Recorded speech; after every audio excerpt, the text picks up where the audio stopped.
Mrs Indumati, એમના બાપુજી, એમના માટે ખૂબ ખૂબ તાળીઓ કે આજ મારા ભાગ્યમાં એ સાહેબ. સુનીભાઈ પોપટ મંગળજીનું નામ એટલે અમારા એરિયાની અંદર આજે જે સુરતમાં ટોપ 10 પાર્ટી નામ હોય એવું અમારા એરિયાની અંદર પોપટ મંગળજીનું નામ હતું. એમની દીકરી મને મળી, બહુ ગામના લોકો બી શોખ થઈ ગયા કે આ ગામમાં નહીં મકાન નહીં કાંઈ જમીન અને સંબંધ જબરદસ્ત ગામની અંદરથી લોકો ચાહવા માંડ્યા. લગ્ન થયા મારા 1989 ની અંદર. ધીમે હું અહીંયા લઈ આવ્યો એમને, બરાબર. નાની એવી ખોલીમાં રહેતા. હવે જે એક મહેલની અંદર રહેતા હોય અહીંયા નાની ખોલીમાં રહેવું મિત્રો અસહ્ય જેવી વાત થાય. છતાં એક હું હીરાનું કામ કરતો તો દિમાગ લાગતું નહોતું. મારે કંઈક બનવું હતું, મારું કંઈક સપનું હતું કે મારે કંઈક સમાજની અંદર બનવું છે. પણ એક રહી વાત રિયાલિટી, હું દેશમાં જતો ને જુનીભાઈ, તો મને કોઈ મારા બાપુજીના નામે નહીં ઓળખે. મારા બાપુજીના નામે નહીં ઓળખે. હું ગમે ત્યાં જાઉં ને ગામડાની અંદર મારો કોઈ પરિચય કરાવે ને કે આ ભાઈ બચુભાઈનો છોકરો, તો મને કોઈ ઓળખે નહીં, એટલો બાળપણ નહીં. પણ જો કોઈ એમ કહે કે આ પોપટ મંગળજીનો જમાય એટલે મને સ્પેશિયલ ખુરશી આપવામાં આવે, અહીં આવો, આગળ આવો. મને ગર્વની વાત થાય કે મારા સસરાનું આટલું મોટું નામ, પણ સાથે એક વસ્તુ એવી થઈ કે હું મારા બાપુજીના નામથી કેમ ના ઓળખાવું, હું બાવાસિયા પરિવારના નામથી કેમ ના ઓળખાવું. ધીમે ધીમે મિત્રો મહેનત ચાલુ કરી અને 1994 ની અંદર હું હીરા ઘસતો હતો. સાઈડમાં અત્તર વેચવા જતો, 12 થી 2 માં કાપડ વેચવા જાવ, કારણ કે મને કપડાનો બહુ શોખ, ફરવાનો બહુ શોખ, આનંદનો બહુ શોખ. તો કપડા વેચતા વેચતા ધીમે ધીમે થતા મારી પાસે ઇન્સ્યોરન્સ એજન્સી આવી. ઇન્સ્યોરન્સ એજન્સીની અંદર મારા જે ગુરુજી મુરલી પટેલ મને મળ્યા. મને જબરજસ્તીથી એલઆઈસીની એજન્સી આપે. હું ટ્રેનિંગ લેતો ગયો. ટ્રેનિંગ લેવાની અંદર મને એ સજેશન મળ્યું કે દાન, જેમ આજે અરવિંદભાઈએ વાત કરી કે થોડું થોડું કંઈક દાન આપો. મિત્રો 100% ની વાત કરું, જેટલું તમે દાન વેરશો ને એટલું તમારાથી 10 ગણું થશે. 2002 ની અંદર મેં જ્યારે એલઆઈસીની એજન્સી લીધી, થોડું થોડું આપવાનું ચાલુ કર્યું. મારા પરમ મિત્ર દિલીપભાઈ, ડોક્ટર દિલીપભાઈ વરસાણી, અમે તાલુકાનું સ્નેહ મિલન કર્યું. અમારો બધાનો પરિચય થયો. હું કોઈને ઓળખતો નહોતો ત્યારે, પરિચય થયો. ધીમે ધીમે થતા સમૂહ લગ્નની અંદર થોડુંક દાન આપવાનું ચાલુ કર્યું. હું જેટલું કહું એમાંથી 10% કાઢું. મારા પરિવારની અંદર કાંઈક કામ કરું, સમાજની અંદર અનેક સંસ્થાઓની અંદર હું જોડાઉં. મને હમણાં મારા મિત્ર જગદીશભાઈ ગોધરા મારી ઓફિસ આવ્યા હતા. મને કે ગજબનું તમે કામ કરો, આટલું બધું ટેકલ કરો એમ. પણ રિયાલિટી મિત્રો બહુ આનંદ આવે લોકોના કામ કરવાના, સમાજની અંદર જવાનું. પણ એલઆઈસીનું મેં સ્વીકાર કર્યો કારણ કે મને એવું લાગ્યું કે આ બી એક મહાદાન છે.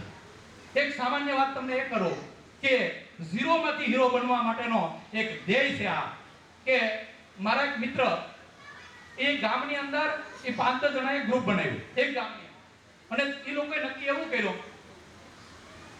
કે ગામની અંદર કોઈ બીમાર પડે તો આપણે 500 રૂપિયા ભેગા કરવા અને એને મદદ કરવી. આ એનો કન્સેપ્ટ, પૈસા પાછા લેવાના નહીં. આ એને કન્સેપ્ટ, હું એની ઓફિસે બેસવા ગયો, મને વાત કરી, મને આ વસ્તુ મગજમાં બેઠી કે પૈસાને લેવાના અને દાન કરવાનું. તો હકીકત મિત્રો આ લોકોને એક સમય એવો આવ્યો કે જે લોકો મંડળ બને તેના ખુદ મેમ્બર બીમાર પડ્યા, એને કોની પાસે લેવા જવું, કોઈને કહી શકે નહીં. તો એમાંથી મને એક વસ્તુ યાદ આવી કે મિત્રો એલઆઈસી એવું દાન છે. આમાં તો એ લોકોએ નક્કી કર્યું તેમાં પાછું આવે જ નહીં, પણ એલઆઈસી એવું દાન છે. એલઆઈસી નો કન્સેપ્ટ તમે જોજો, 1956 માં આ જ કન્સેપ્ટ હતો. બધા ભેગા થઈને એક વ્યક્તિને મદદ કરતા હતા જેને તકલીફ હતી એને. એમ એલઆઈસી ચાલુ થઈ. આમાં બી જે દાન એવું છે કે આની અંદરથી એલઆઈસી કોઈ લે એમ કે મારે 1 ના ડબલ થઈ જાય, હું મિત્રો એવી ગેરંટી નહીં. 1 ના ડબલ થઈ જાય એલઆઈસી નહીં. એલઆઈસી એવું છે કે આપણે એકબીજાને મદદ કરીએ. કોઈ બીને સમાજમાં કાંઈ બન્યું હોય અને એને જે કાંઈ 1 કરોડ રૂપિયા મળે, 5 લાખ રૂપિયા મળે કે 1 લાખ રૂપિયા મળે, તો યોગદાન 1 લાખના વીમાવાળાનું છે અને 50,000 વીમાવાળાનું છે. એનું 5 પૈસા, 50 પૈસા, 1 રૂપિયો, 5 રૂપિયા બધાયનું દાન આની અંદર છે. જેને એલઆઈસીની પોલિસી લીધી હોય મિત્રો, એ બધા આ યોગદાનના ફાળા રૂપી એ મિત્રો છે. એને હું કોટી કોટી વંદન કરું છું જેને એલઆઈસીના વીમા છે. કોઈ બી જે ક્લેમ જાય ને 1 લાખનો લઈને 1 કરોડનો, હરેક વ્યક્તિનું ઇન્વોલ્વ છે મિત્રો. તો એલઆઈસીની પોલિસી છે ને દાન રૂપી પોલિસી છે. હું તમને રિક્વેસ્ટ કરું છું, તમારા ઘરની અંદર એક બી દાન રૂપી એક વસ્તુ જોઈએ. મને જેમ વાત કરી કે ભાઈ કઈ ને કઈ ઇન્વોલ્વમેન્ટ, મારે એમડીઆરટી બનવું હોય કે મારે ગુજરાત નંબર 1 બનવું હોય, મિત્રો તમારો સપોર્ટ એટલા માટે મારે કોઈ કરોડપતિ ન થવું, મારે કોઈ એવું મોટું નથી બનવું કે હું તમારામાંથી જે રૂપિયા કમાવાનો અબજો રૂપિયા કમાઈ લઉં અને મોટો બની જાઉં. નહીં, હું તમારા ઘર સુધી પહોંચી શકું, તમારા બાળકો સુધી પહોંચી શકું. એ હું તમારી પાસે રિક્વેસ્ટ કરું છું. હું તમને પૈકે લાગુ છું કે તમને એટલા માટે પૈકે લાગુ છું કે તમારે પછી લોકોને પૈકે ન લાગવું પડે. સમય અને સંજોગ પ્રમાણે. એટલા માટે હું રિક્વેસ્ટ કરું છું, એક સરસ મજાનો મને એક મેસેજ આવ્યો હતો. એક વખત સમય અને સંજોગ પ્રમાણે નવડો છે ને, નવડો એ બધાથી મોટો ગણાય. એટલે એને કોઈ આઠને માર્યો, બહુ માર્યો, 8ને માર્યો. એટલે આટલે ફરિયાદ કરી, એટલે ભાઈ કેમ મને મારશો એમ? એ કે હું નવડો છું ને તારે મોટો જાઉં કે નહીં? એ કે આ એ કે તો મને મારવું પડે ને, તમે કેવું પડે ને. એ કે વાંધો નહીં. તો આટલાને વળી ગમણ આવી ગયો, એને 7લાને માર્યો. 7લાને માર્યો તો 7લાએ ફરિયાદ કરી કે મોટો જાઉં કે નહીં? એના મગજમાં લઈ લીધું કે બરાબર. એને 6ને માર્યો, 6એ કીધું, 6એ 5લાને માર્યો, 5લાએ 4ને માર્યા, 4ને તગડાએ માર્યો, તગડાએ 2ને માર્યો, 2 1ને માર્યો. 1ને શું કરવાનું? 1ને શું કરવાનું? મિત્રો એક એવું સમજી લીધો કે હું જો જીરાને મારીશ ને તો દુનિયા હું નહીં બનાવી શકું, લોકો સુધી નહીં પહોંચી શકું. એને 1ને છે ને એકે 0ને ગલા લગાવી દીધો. એકે સમજો મારી વાત મિત્રો, એકે 0 હતો એને ગલે લગાવી લીધો, ભેગો બેહાડી દીધો. 1ને ભેગા બેહાડી દીધો. શું બન્યું? 10 બની. નવડાથી મોટો થઈ ગયો કે નહીં? છતાં નવડાને સમજ આપી કે સમાજની અંદર મિત્રો કાંઈ બી થયું, ચુનીભાઈ આજે અત્યારથી સંસ્થા ચલાવે, 1ની આગળ 0 લગાડી દીધો, ગલે લગાડી દીધો. તમને બધાને મિત્રો હું ગલે લગાવવા માંગુ છું, કારણ કે ઇન્ડિયા નંબર 1 કે ગુજરાત નંબર 1 માટે નહીં, એટલું જ મારો છે કે હું તમારા પરિવાર સુધી પહોંચી શકું, તમારા સુધી પહોંચી શકું. એટલે મારે તમને ગલે લગાવવા છે, નંબર 1 બનવા નહીં, દસડો બની અને સમાજની અંદર હું કંઈક પીરસી શકું. તમારા બધાના આશીર્વાદની મારે જરૂરિયાત છે.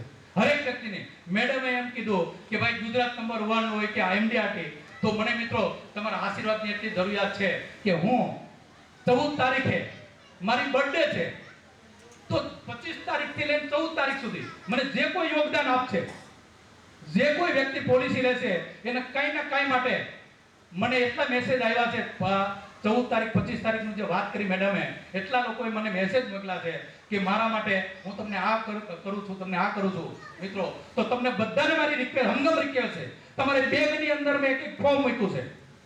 ખાલી મારી બર્થડે રૂપે મારે કોઈ ગિફ્ટ નથી જોતી તમારી પાસે, હું તમને પૈયે રાખું છું, મારે કોઈ ગિફ્ટ નહીં જોઈએ. મને ખાલી તમારા ફોર્મની અંદર 5 વ્યક્તિના નામ આપજો કે હું એના સુધી પહોંચી શકું. બને તો તમારા આટલા વ્યક્તિઓ બેઠા, 2000 લોકો બેઠા છે, એક ફોર્મ ભરો. ખાલી એક 5000 થી લઈને જેટલું પ્રીમિયમ તમારે વાર્ષિક કરવું હોય, 5000 થી લઈને વાર્ષિક પ્રીમિયમ જેટલું તમારે કરવું હોય, મને જે મળશે હું ગૌશાળાની અંદર કે કોઈ બી સંસ્થાઓની અંદર હું દાન કરીશ. અને તમારા બાળકો સુધી પહોંચવાનો મિત્રો પ્રયત્ન કરીશ. સરકાર તમારી મારે જરૂરિયાત છે, તમારા સપોર્ટની જરૂરિયાત છે. સવિતાબેનનો મને મેસેજ આવ્યો કે જે વિશે મારા તરફથી 3 પોલિસી.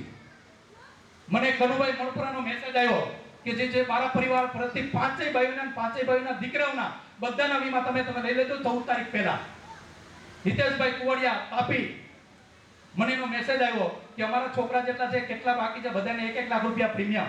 મિત્રો આવા ઘણા મિત્રો છે મારા મેસેજની અંદર, વોટ્સઅપની અંદર, એના બધાના મેસેજ આવ્યા. અને વધારે જેટલા લોકો બીજી જે ડોક્ટરો છે, મારા મિત્ર જિજ્ઞેશભાઈ છે, આવા ઘણા લોકોએ મને મેસેજ મોકલ્યા કે આ કન્સેપ્ટ સુધી હું તમારા સુધી પહોંચી શકું. અને મારો જે કાર્યક્રમ આજનો સ્નેહ મિલનનો છે, આ સ્નેહ મિલન જેટલા મિત્રો પધાર્યા છે, મારી બધાને અંગમ રિક્વેસ્ટ છે કે આપણે એક બની થઈ જઈએ.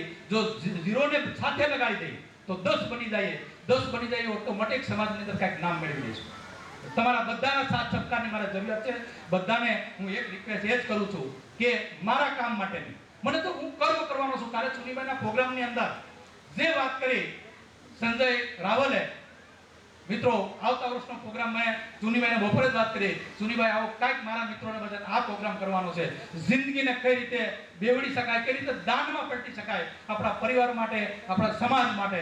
તો મારો આ કન્સેપ્ટ હું આવતા વર્ષે હું તમારી પાસે લઈને આવી. પણ અત્યારે મારો દિલરૂપી તમારી પાસે એક રિક્વેસ્ટ કરું છું. જે મેડમે કીધું, દર વર્ષે હું એમડીઆરટી બનું છું, દર વર્ષે એમડીઆરટી બનું છું, મિલિયન રાઉન્ડ ટેબલ.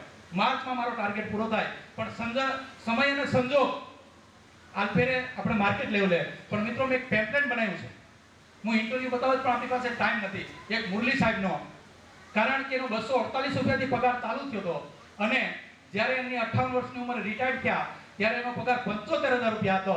બરાબર. એક વાણિયાની અને એક સાહેબની મેં સ્ટોરી બનાવીને તમને પેમ્પલેટ આપ્યા છે. સમજી લેજો, મંદી મગજમાં છે, માર્કેટમાં છે, મગજમાં નહીં આવી જોઈએ. જેટલી વખત તમે બોલો ને એટલી મંદી તમારા મગજમાં ઘૂસતી મરકી જે મંદી છે ને મગજમાં નહીં લો, કારણ કે સમય અને સંજોગ ફરતા જ રહે છે. એને આપણે પહોંચવા માટે કંઈ ને કાંઈ તો પરિબળ કામ કરવું જોઈએ. તો અને જે કંઈ હું અરવિંદભાઈ કીધું પાન માવા બંધ કરવાનું, 100% વાત છે. પાન માવા બંધ કરી એક ફેમિલી દર અઠવાડિયે છે ને 2000 રૂપિયા બગાડ. સારી હોટલમાં કે રેસ્ટોરન્ટમાં જાય, હિસાબ કરજો 2000 રૂપિયા શનિ રવિમાં બગાડ. એક મહિનાના કેટલા થયા?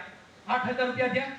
મિત્રો હું તમને એમ કહું, ભલે તમે જાઓ પણ એક રવિવાર તમારા ફેમિલી માટે ઘરે આનંદથી ગુજારો, 2000 રૂપિયા બચશે મહિનાના. 2000 રૂપિયા મહિનાના બચશે. વર્ષના કેટલા થયા? 25000 રૂપિયા થયા. 25000 રૂપિયા મહિને બગાડો, ગેરંટી આપું તમને 25 લાખ રૂપિયા આપીશ.